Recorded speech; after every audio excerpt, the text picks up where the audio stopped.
Hi friends, இன்றைக்கி நம்ம பார்க்க போகிறது இறால் குழம்பு. சுட சுட சாதத்தோட இந்த இறா குழம்பு ஊற்றி சாப்பிடும் போது இந்த கிளைமேட்டுக்கு அப்படி இருக்கும். வாங்க என் ஸ்டைலில் எப்படி பண்ணுறதுன்னு காட்டுறேன் உங்களுக்கு. ஒரு குண்டாவில் ஒரு 100 கிராம் எண்ணெய் ஊற்றிக்கோங்க.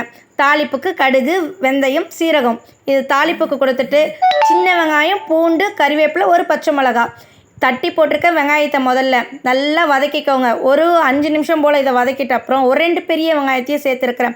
வெங்காயம் நிறைய சேர்க்கும் போது குழம்பு நம்மளுக்கு நல்ல கெட்டியாக கிடைக்கிறது.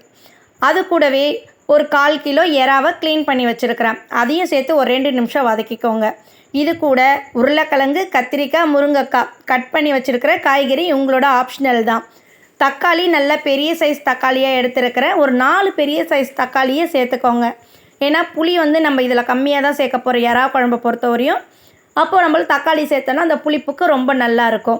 நல்லா வதங்கி வர்றதுக்கு 1 ஸ்பூன் அளவு மஞ்சத்தூள், இந்த காய்கறி வேவறதுக்கு அளவு மஞ்சத்தூளும் போட்டிருக்கேன், உப்பும் போட்டிருக்கேன். நல்லா வதங்கி வரட்டும். ஒரு குப்பரக்கா மூடியை போட்டு நீங்கள் மூடி வைங்க. ஒரு 5 நிமிஷம் போல் நல்லா வதங்கட்டும். காய்கறி நல்லா வதங்கணும்.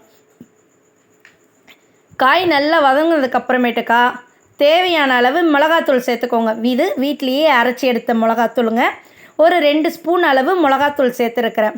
நல்ல மிளகாத்தூள் எண்ணெயில் போட்டு நல்லா ஒரு 2 நிமிஷம் வதக்குனதுக்கப்புறமா தேவையான அளவு தண்ணி ஊற்றிக்கோங்க.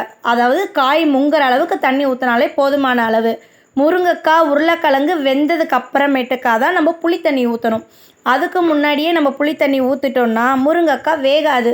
உருளைக்கிழங்குல புளிப்புத்தன்மை அதிகமாகிடும். அதனால் தண்ணி ஊற்றி முதல்ல வேகட்டும். காய்கறி வெந்ததுக்கு அப்புறமேட்டுக்கா ஒரு 100 கிராம் அளவு புளி எடுத்துருக்கிறேன். இது நான் ஒரு 10 பேருக்கு செய்கிறதுக்கான ஒரு குழம்புங்க இது. அதனால் ஒரு 100 கிராம் எடுத்துருக்கிறேன். 100 கிராம் புளியை முதல் கரைச்சல், 2வது கரைச்சல் 2 கரைச்சல் ஊற்றி கொஞ்சம் தண்ணியாக தான் எடுத்துருக்கிறேன். இப்போ நல்லா காய்கறி வெந்துருச்சு. அந்த கரைச்சல் புளி கரைச்சலையும் சேர்த்துக்கலாம். நம்ம புளி கரைச்சல் சேர்த்ததுக்கு அப்புறமேட்டுக்கா ஒரு 1/4 மணி நேரம் அப்படியே ரெஸ்ட் விட்டுடுங்க. அது நல்லா கொதிக்கட்டும். எண்ணெய் மேலே பிரிஞ்சு வர வரைக்கும் கொதிக்கட்டும். நல்லா பாருங்கள், இந்த மாதிரி நல்லா எண்ணெய் பிரிஞ்சு மேலே வரும்போது கொத்தமல்லி தலையை போட்டு இறக்கிடுங்க.